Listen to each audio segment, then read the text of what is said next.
good morning, everyone, and welcome to episode 82 of the Hangout with Coach Kerry show. My guess is you are an entrepreneur, a solo entrepreneur, and you've been looking on the internet for tips and strategies to help you with your business. You know, maybe you actually have a full-time job and you have a business on the side. Maybe you have just started your business. Maybe you've been in business for a while now and you just can't seem to get through that kind of a ceiling. You're kind of stuck. Well, then if that's the case, then you've come to the right place. This is the 82nd episode of Hangout with Coach Kerry. You can always go to HangOutWithCoachKerry.com and check out all my other videos that are there. Lots of different topics on marketing, on strategies, on time management, things that I know you would love to hear about. And why do I know this? Well, I've been a business coach for over 18 years now, coaching people just like you.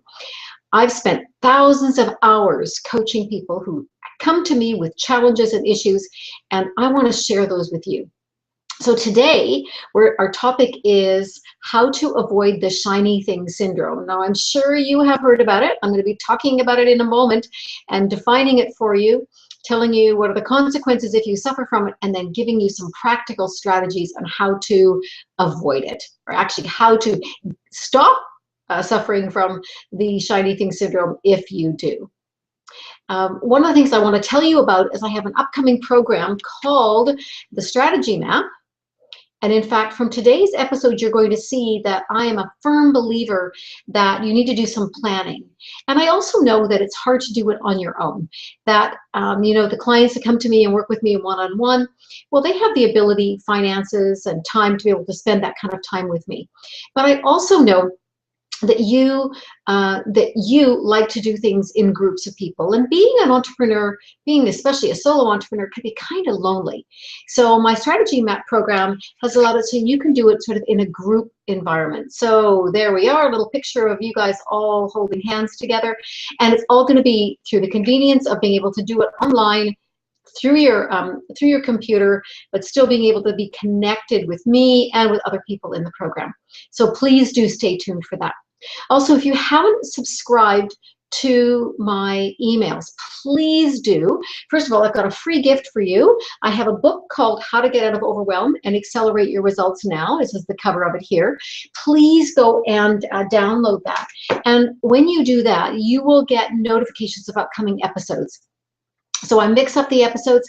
Sometimes it's me, sometimes I have a VIP panel who's on with me, and sometimes what I have is I have interviews with experts in areas that I know are going to kind of round out the holistic aspect of you being in business for yourself. So please do subscribe to that, because you'll also get upcoming notices of events and programs that I'm offering as well. Anyway, let's get on to today's episode and its subject matter. So how to avoid the shiny thing syndrome. Well, first of all, what is it? I'm going to ask you to think about it. Do you think you suffer from the shiny thing syndrome before I define it? And if you are, say yes, I agree. Well, because I know it, because I used to suffer from the shiny thing syndrome. And so what is it?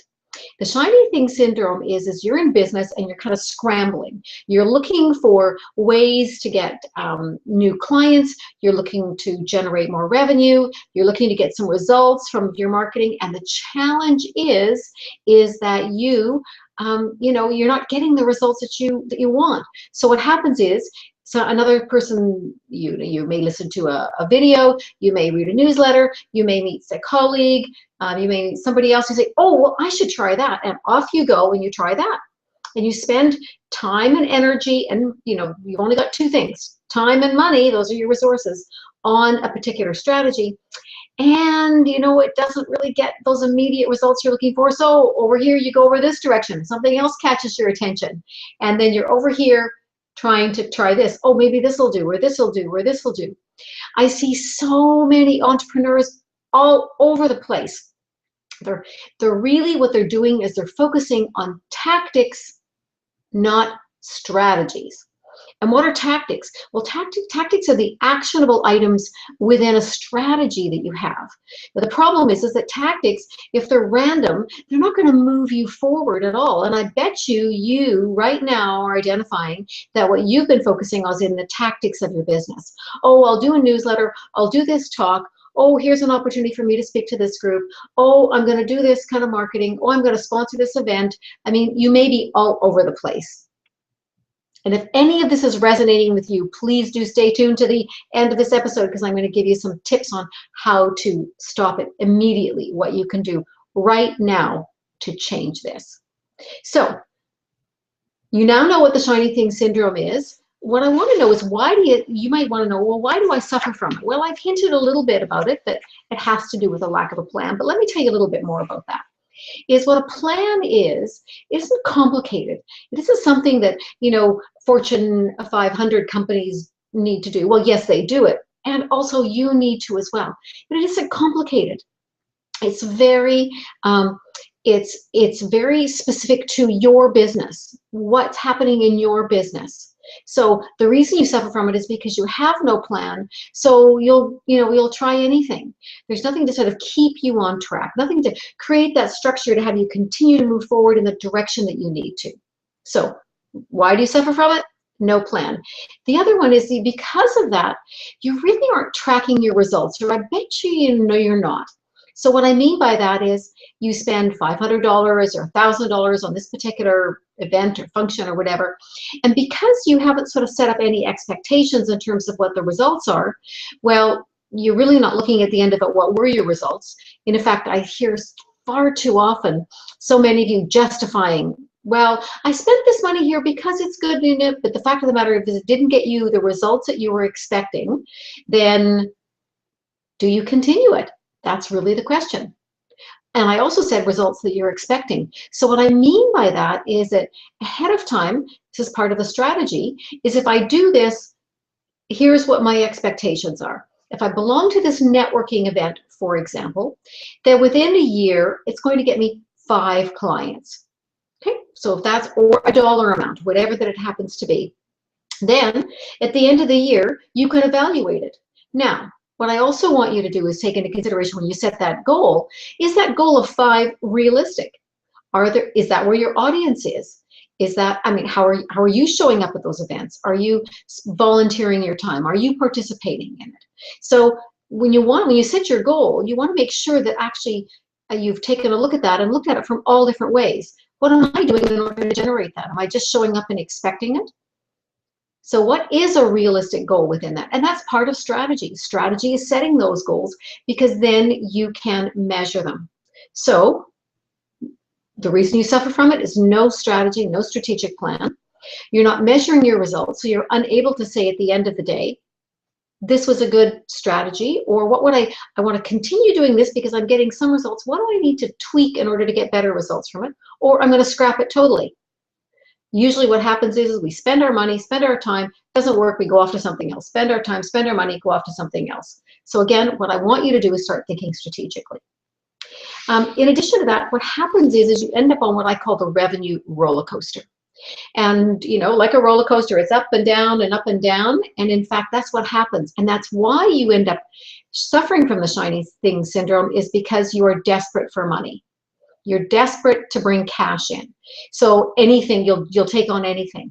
And unfortunately, there's a real tragedy in that, because what happens is, if you take on, let's say, clients that aren't ideal, let's say you're in a service-oriented business and you take on clients that aren't ideal, it's exactly the same thing for me in my coaching business. That if I were to take on clients that aren't my ideal, then what's going to happen is my energy is going to get drained.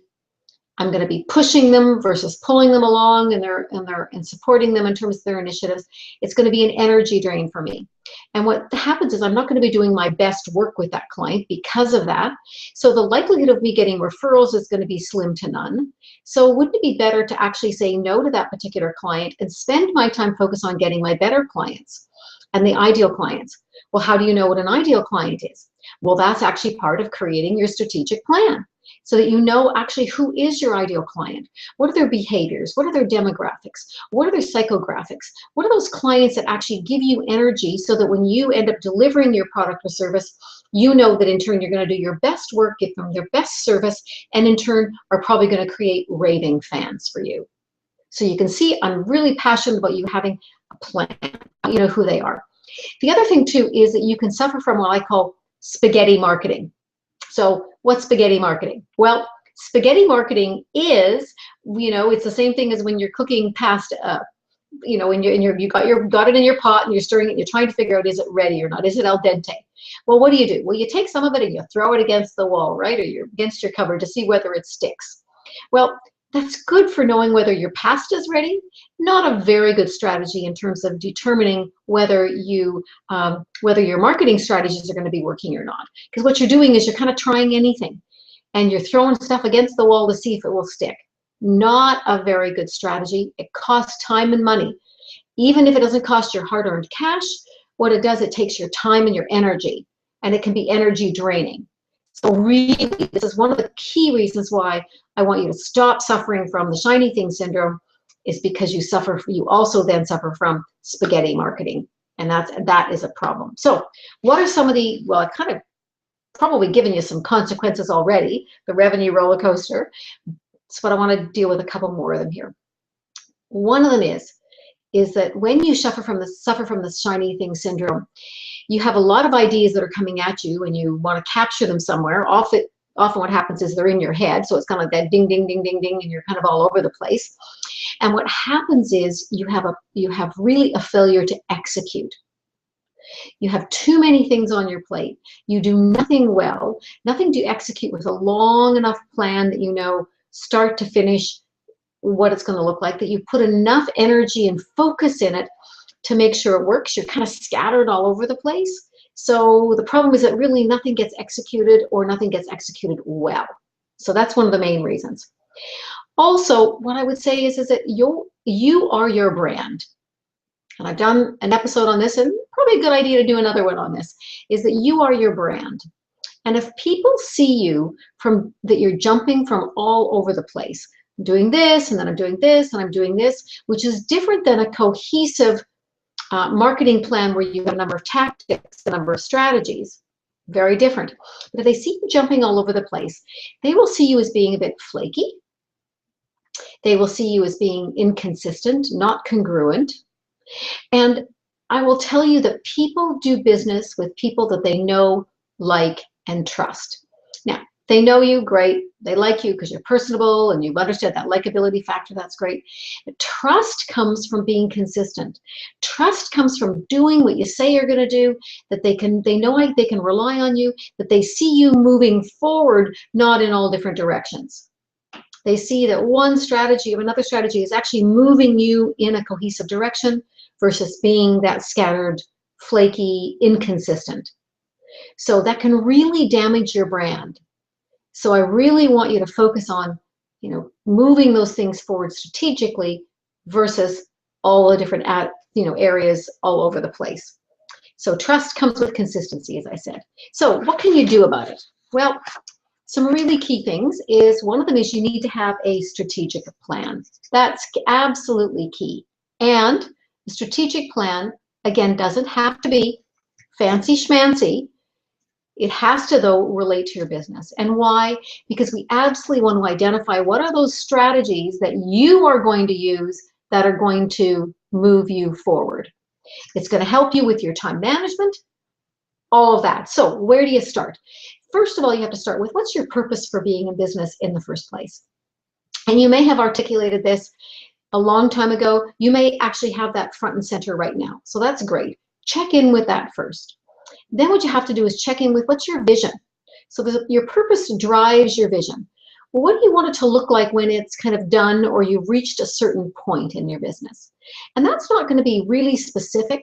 It's challenging when you're far out to actually have the ability to be able to articulate all the fine details in it. However, you can get some notions. You kind of know what you want it to look like. Do you want to be working as a solo entrepreneur yourself all the time, or do you want to have a team? Or if you have a team right now, do you want your team to grow? What do you want your revenues to be? What do you want your business model to kind of look like? Okay, so that's your vision. Then the next step is you have to determine what are your goals. And I'm going to recommend that you go with short-term goals until you really develop the ability to be able to keep yourself on track and focus.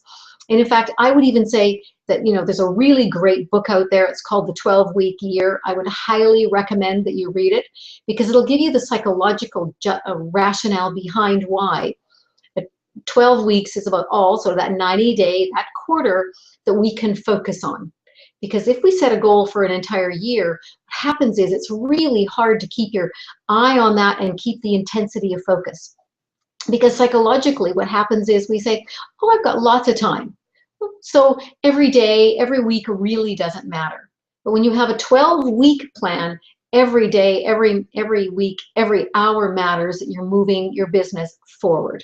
So I'm going to recommend you set some goals and probably 2 to 3 really clear, specific goals in your business.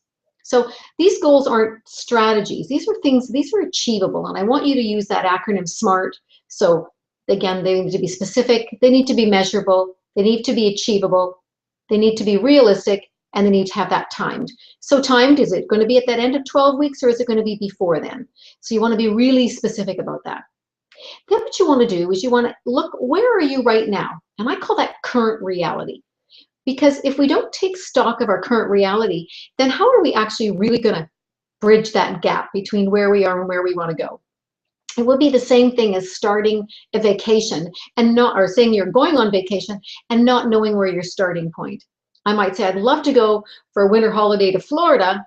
And if I don't know that I'm starting in Victoria, British Columbia, Canada, then how would I know how to plan my mode of transportation to get there? How would I know how to plan how long it's going to take me to get there? If I'm going to be driving, what would it look like for me to get there? What's the route going to look like? So you have to take a look at where your current reality is. And this requires taking off those rose-colored glasses. What it does is that you have to stop and say, okay, what is the reality right now? Well, for X amount of time, this is what my businesses look like. This is what my revenue is. This is what my business model looks like. This is what marketing strategies have been working and haven't been working. It really, this is the tough part of doing a strategic plan, because you need to know where you are right now, where your starting point is. And then once you've done that, then the next thing is, how are you going to bridge that gap from where you are right now to where you want to be? That is what the strategic plan is. It's going to plan that space in between. So I'm going to tell you right now that almost 100% of the clients that I walk through this process, they start with their vision, they start with their goals, and immediately then they start thinking about what they need to do to achieve those goals. And what I'm going to tell you is, that's too soon to be thinking about that. You need to decide on those goals, and you need to decide on what your current reality is. And then you're going to look at what are going to be the strategies. So you look at each of those goals and you say, what are going to be the 2 or 3 strategies that I'm going to implement in order to achieve that goal? So let's say you have not been communicating with your past client and current client and prospect list, for an example, or you're a retail store, and at this point you have not been collecting email addresses and communicating with your tribe. Maybe it's about initiating a social media strategy. Whatever that it happens to be, you need to identify what that strategy is, and now you know what the end result is, so that your goal is, so that you can track it. Remember, I talked earlier on in this episode about the importance of tracking and why it's important. Well, that's part of the strategic planning process. It comes out with that. You'll have to determine what is that goal that you want to achieve. So then we've got the strategies. Okay, then what are the tactics? Well, the tactics for that particular strategy are the day-to-day tactics, those action steps, those things that you're going to do in order to move it forward. So for an example, it could be, if it was going to be a social media strategy, that Mondays, Wednesdays, and Fridays, you spend a half an hour, preloading some of the content that you're going to be putting in. It may be that one of your action steps is to create a content calendar. And in fact, that could even be a strategy, because creating a content calendar is quite a large project. So that could actually be a strategy. And the tactics within it is to create your content calendar for Twitter, your content calendar for Pinterest, your content calendar for LinkedIn, for Facebook, whatever social media you happen to be on.